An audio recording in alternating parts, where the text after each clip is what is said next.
warahmatullahi wabarakatuh. Selamat pagi dan salam sejahtera untuk sahabat Lira semuanya. Apa kabar hari ini? Mudah-mudahan dalam keadaan sehat walafiat dan tentunya dalam lindungan Allah Subhanahu wa taala. Bertemu lagi dengan saya Abi tentunya di Bincang Sehat live Instagram bersama Rumah Sakit Lira Medica. Dan pada kesempatan hari ini saya sudah berada di ruangan fisioterapi dari Rumah Sakit Lira Medica dan nantinya akan sama-sama membahas mengenai fisioterapi dan rehabilitasi pasca COVID-19. Dan saya tidak mungkin sendiri karena saya ditemani oleh Mas Alfian Yoga Wiratna sebagai fisioterapis di Rumah Sakit Lira Medica.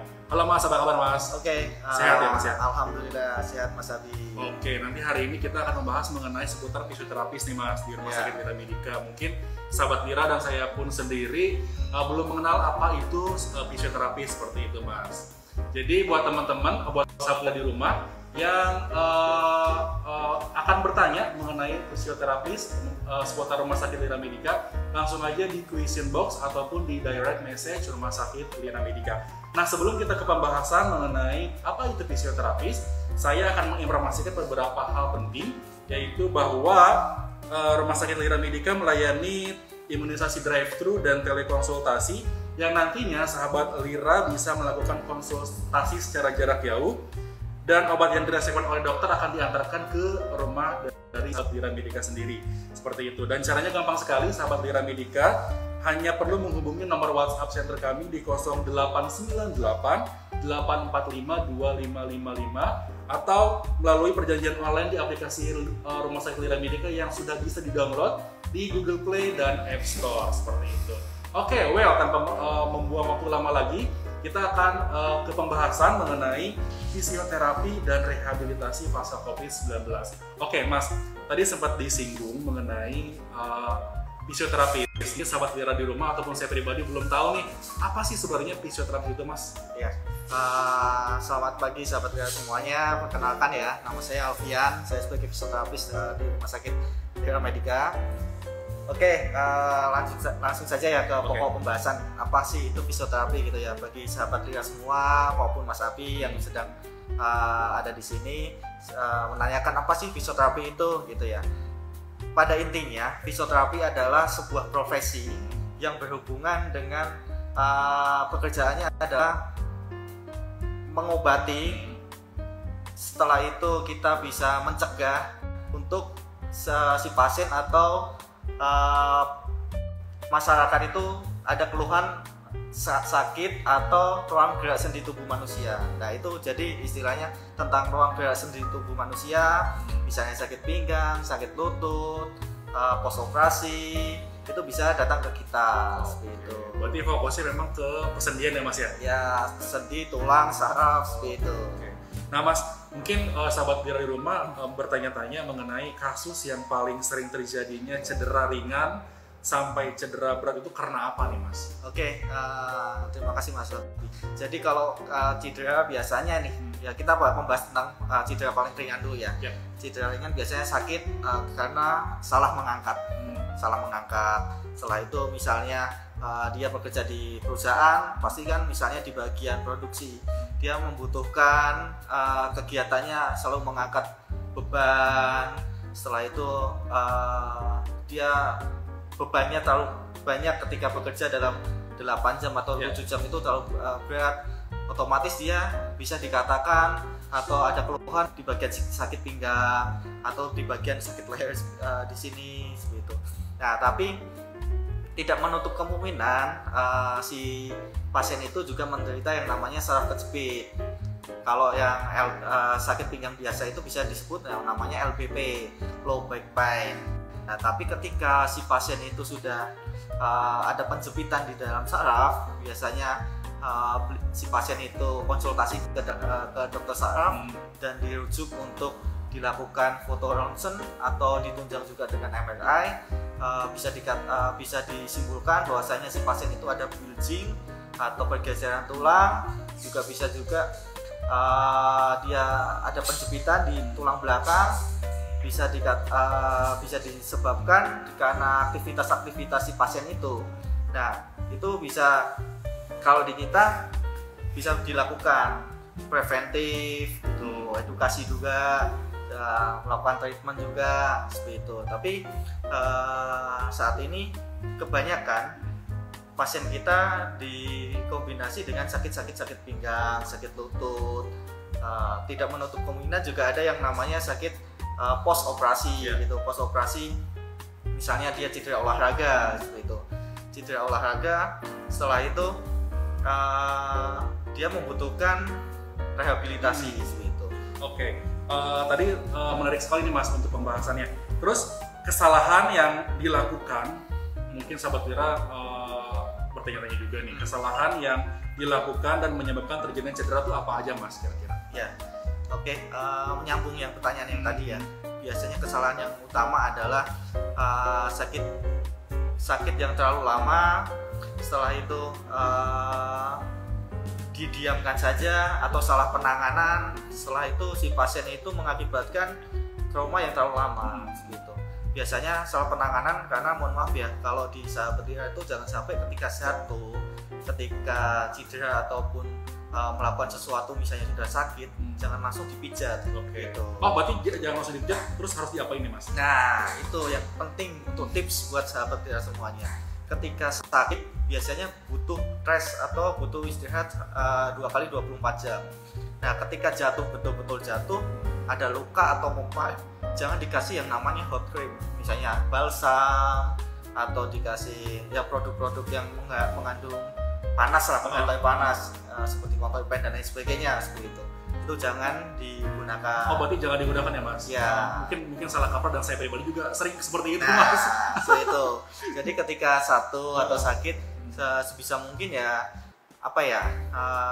dikasih kompres es dulu 15 menit, misalnya bagian lutut si pasien itu jatuh atau setelah cedera olahraga gitu ya, salah tumpuan ankle-nya atau lututnya, setelah itu biasanya kan langsung pijat di area situ, mengakibatkan pembegakan, mengakibatkan inflamasi seperti itu. Nah, tidak diharuskan sebagai kita untuk dilakukan atau melakukan yang namanya tadi massage.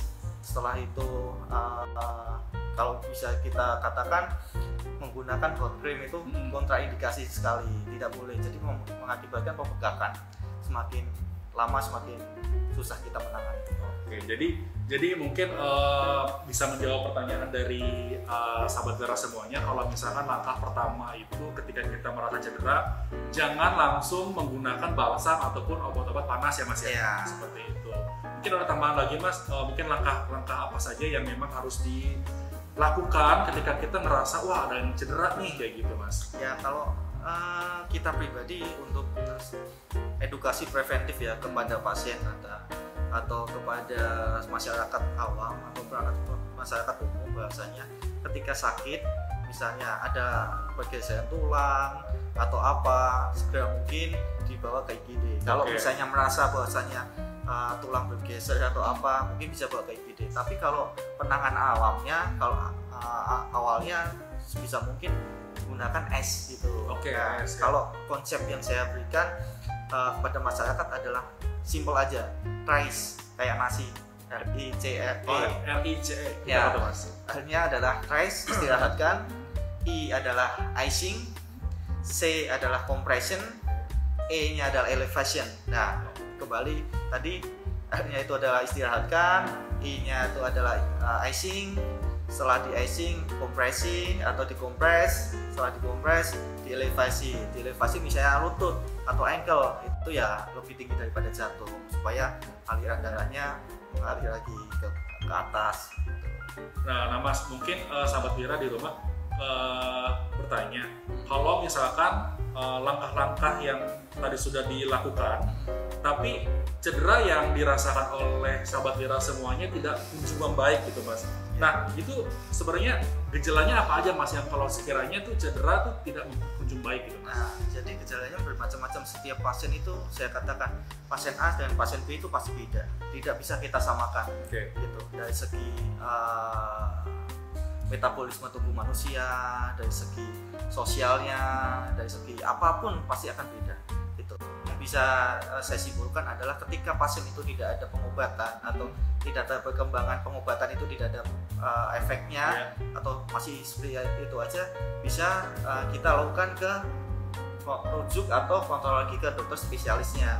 Misalnya tadi sakit pinggang, bisa kembali lagi ke dokter sarafnya. Misalnya sakit lutut, bagian lutut, tulang, otot, gitu bisa ke ortopedi gitu. Jadi biasanya kita sebuah tim itu berkoordinasi antara dokter spesialis, kita juga ada dokter spesialis rehab medik, pasti nanti diberikan dosis latihan, diberikan dosis terapinya seminggu berapa kali, bisa menggunakan alat. Kita juga modalitas alhamdulillah di rumah sakit kita sudah lengkap dari segi gym yang kita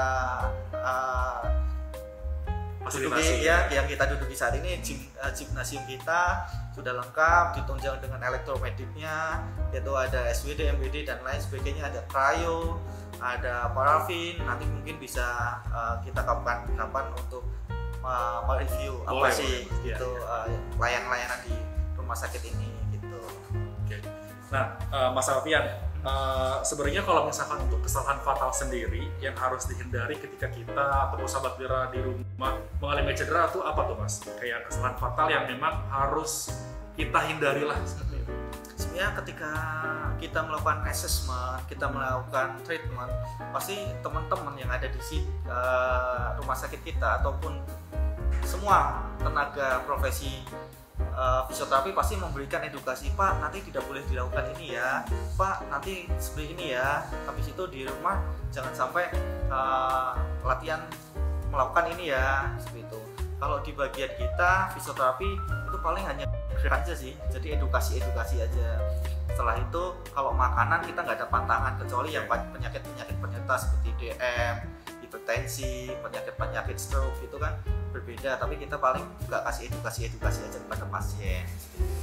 Tapi kalau biasanya kesalahan fatal adalah mereka sudah tidak menggunakan medis gitu. Biasanya mohon maaf nih ya, udah sakit pinggang larinya ke dukun pijat gitu. Udah tahu habis sakit lutut jatuh masih juga ke tukang pijat, jadi tambah bengkak. Misal juga mohon maaf nih buat sahabat Wira, udah betul apa itu namanya, udah kerasa nih tulangnya patah, tapi kebanyakan kesanggal putung. Jadi salah penanganan di awal sih kalau saya lihat di selama saya menjadi fisioterapis itu biasanya penanganan awalnya yang salah. Jadi saya sebagai fisioterapis itu memberikan edukasi kepada masyarakat maupun sahabat yang ada di manapun berada. Edukasi pertama yang harus ditangani adalah yang tadi yang saya sebutkan, rise ketika jatuh. Jadi jangan ketika masih belum ada perubahan bisa datang ke spesialis seperti saraf, ortopedi, ataupun ketika emergency bisa datang ke IGD Mas Abi. Oke, jadi memang kalau misalkan penanganan awal sangat penting ya Mas ya. Jadi tidak sembarangan kita cedera langsung aja dibawa ke tukang urut ataupun menggunakan bahan-bahan panas seperti itu. Jadi memang ada treatment tersendiri yang memang belum banyak diketahui oleh sahabat Wira, dan yang termasuk juga gitu, ternyata memang kalau misalkan cedera itu tidak dianjurkan menggunakan bahan panas ataupun memang diurut gitu ya Mas ya. Kasarnya seperti itu. Ini untuk gambaran awam aja untuk masyarakat dan untuk sahabat Wira. Tapi untuk perincinya mungkin nanti kita ada sesi khusus ya Mas Abi tentang cedera olahraga kayak, atau tentang penanganan sakit pinggang, atau penanganan stroke pasca rehabilitasi gitu kan. Sebenarnya kita bukan hanya itu saja, layanan kita juga ada dari tumbuh kembang anak, dari segi pos operasi gitu. Kita ada pos fraktur, biasanya ada pos ACL, meniskus, ada lansia, ada yang muskuloskeletal yang berkaitan dengan otot dan tulang seperti itu. Jadi kalau kita berbicara masalah fisioterapi itu sebenarnya cakupannya luas gitu. Tapi kita ambil inti poin-poinnya aja Mas Abi pada kesempatan ini. Oke, dan mungkin nanti untuk nextnya mungkin kita akan membahas secara detail mengenai apa saja yang tadi Mas Alfian sebutkan gitu ya Mas ya. bahwa kalau misalnya fisioterapi itu secara universal tuh banyak banget macamnya, tidak hanya sekedar cedera saja, tapi banyak hal yang memang dilakukan oleh fisioterapi seperti itu ya Mas ya. Mungkin dari sahabat lab mau request dalam artian saya tema tentang ini dong. Nah, nanti mungkin kita tampung ya Mas Abi. Boleh. Kita tampung untuk kita adakan sesi khusus ya untuk pembahasan tentang apa kayak tentang yang biasanya lagi happening gitu ya. Mungkin ya nanti yang kita bahas juga nanti ya Mas Abi ya tentang post covid ya Mas ya. Nah, ini juga berkaitan, kita nyambung bisa nih Mas Abi dengan tema ini. Jadi mungkin sahabat Lira di rumah ada belum mengetahui informasi terbaru dari Rumah Sakit Lira Medika bahwa Rumah Sakit Lira Medika sekarang punya paket yang dinamakan rehabilitasi pasca COVID-19. Nah, paketnya itu seperti apa? Mungkin sahabat Lira di rumah bertanya-tanya apa dan bagaimana cara regulasi mengenai paket dari rehabilitasi pasca COVID-19 itu. Bisa langsung hubungin call center kami di 0898 845 2555 atau bisa sedikit tahu di Instagram kami di @rumahsakit_lira_medika untuk informasi lebih lanjut seperti itu. Nah, menyambung yang paket rehabilitasi COVID-19 itu Mas, sebenarnya kenapa sih pasien post COVID-19 itu atau pasien sembuh dari COVID itu memerlukan adanya layanan fisioterapi Mas? Oke. Pertanyaan yang menarik. Ketika kita berbicara COVID ini lagi happening, apalagi kita masih fase-fase pandemi gitu. Yeah. Sebenarnya layanan COVID kita di rumah sakit kita Lira Medika itu bukan hanya post COVID saja Mas Abi. Gitu. Jadi kita juga melayani layanan COVID ketika pasien positif, ketika pasien di ICU, ketika pasien gejala sedang sampai dengan berat, ringan sampai dengan sedang, itu kita juga melayani buat sahabat Lira gitu. Nah, kita juga ketika pasien ICU itu pasti membutuhkan yang namanya exercise, karena kan ketika pasien ICU kan berbaring terlalu lama ya. Makanya filosofi fisioterapi itu kan pasti kan ada berkaitan dengan ruang lingkup sendiri gitu ya. Udah dipasang alat, ventilator atau apa, pasti kita melakukan yang namanya exercise gitu. Nah, pengembangan paru supaya berkembang lagi seperti apa gitu. Jadi kalau kita layanan kita yang ada di rumah sakit kita untuk gejala sedang sampai dengan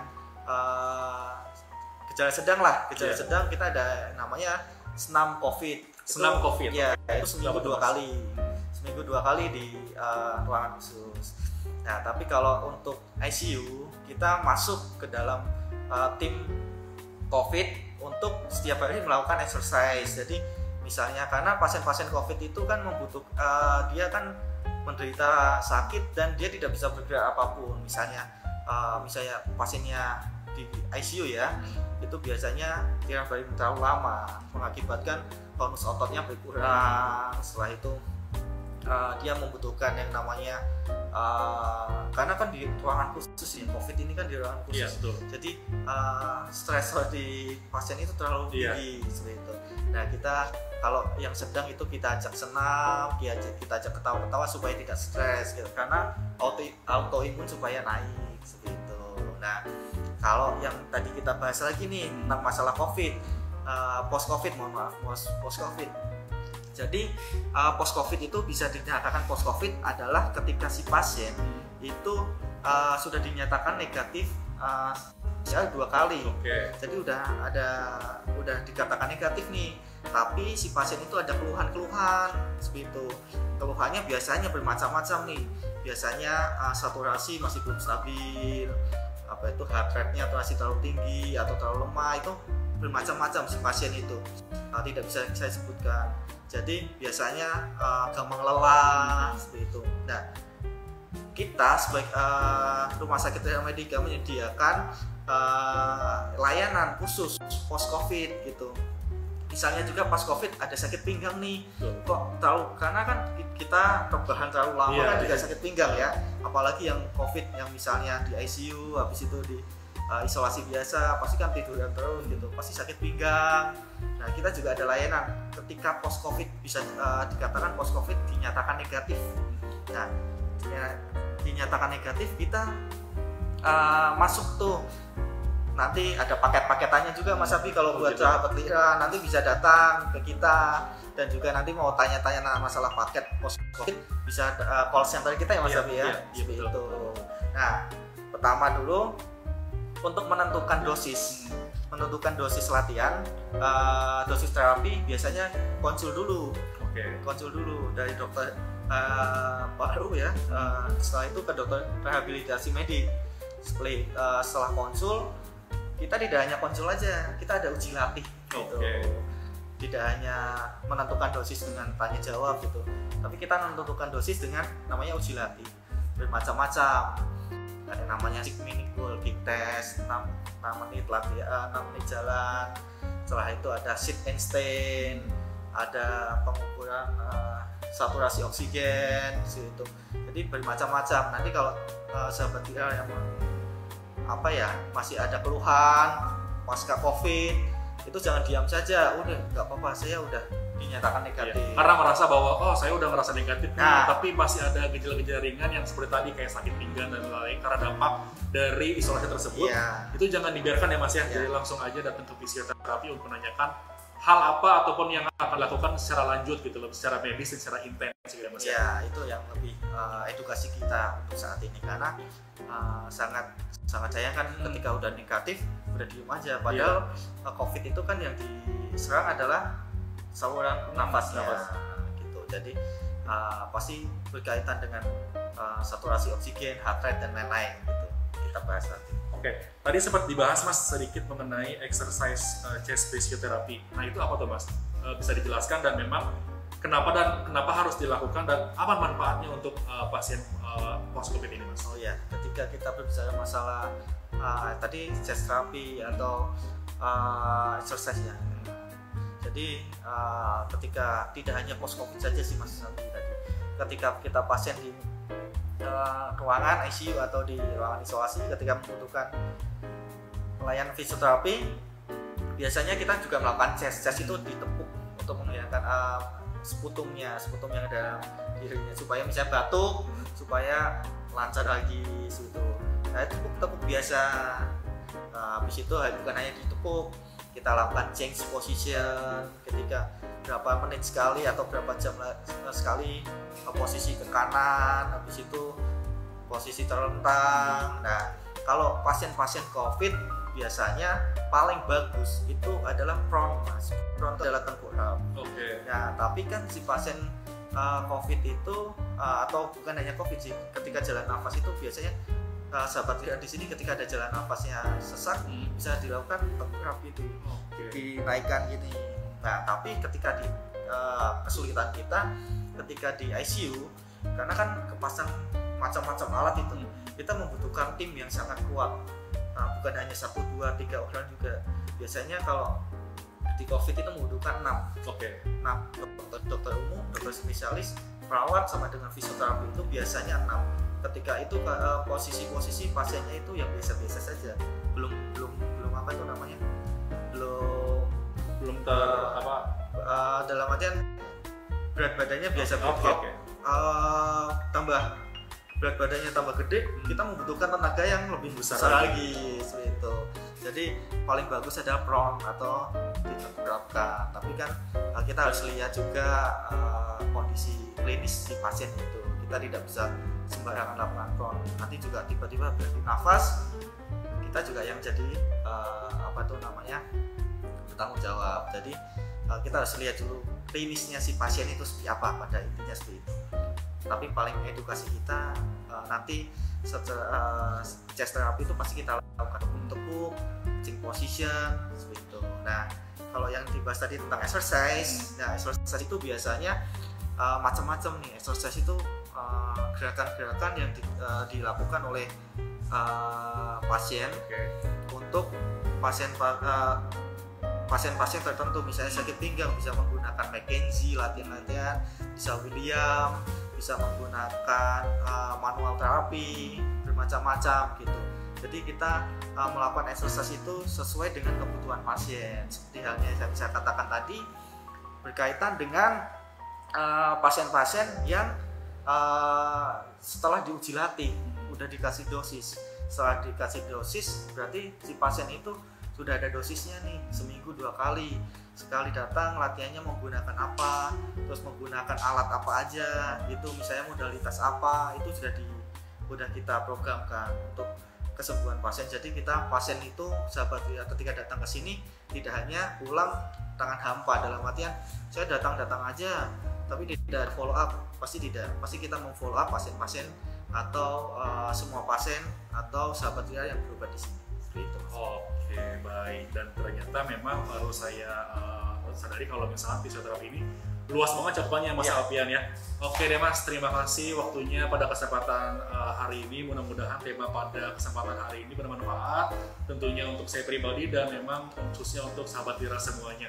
Dan mungkin nanti kita akan membahas secara detail lagi dengan beberapa yang terkait dengan yang tadi Mas, yang beberapa kayak cedera lutut itu seperti apa, karena kan memang kalau misalnya fisioterapis ini kalau misalnya secara universal banyak ya Mas ya, kayak gitu. Dan mungkin juga di ruangan ini banyak alat-alat yang memang saya tidak ketahui ini fungsinya harus untuk apa kayak gitu Mas. Jadi itu nanti mungkin di next episode dengan fisioterapis, dengan Mas Alfian juga ataupun dengan yang lain, nanti kita akan membahas secara detail ya Mas ya mengenai alat-alat apa saja yang memang menjadi penunjang untuk kesembuhan sahabat Wira semuanya, seperti itu. Oke, baik, terima kasih Mas Alfian atas waktu dan kesempatannya. Dan mungkin untuk sahabat Wira semuanya, bagi sahabat Wira yang semuanya yang tertinggal menyimak Bincang Sehat pada hari ini, bisa disaksikan langsung di IGTV Rumah Sakit Lira Medica, tentunya di Instagram. Silakan like dan share tema Bincang Sehat hari ini agar kita tetap sehat dan produktif. Akhir kata, saya Abi dan Mas Alfian pamit undur diri. Sampai jumpa di episode selanjutnya di Bincang Sehat Live Instagram. Terakhir, layanan kesehatan terbaik untuk Anda dan keluarga. Ke Lira aja, lebih dekat, lebih lengkap, bersih, aman, dan nyaman. Saya Abi, pamit. Wassalamualaikum warahmatullahi wabarakatuh.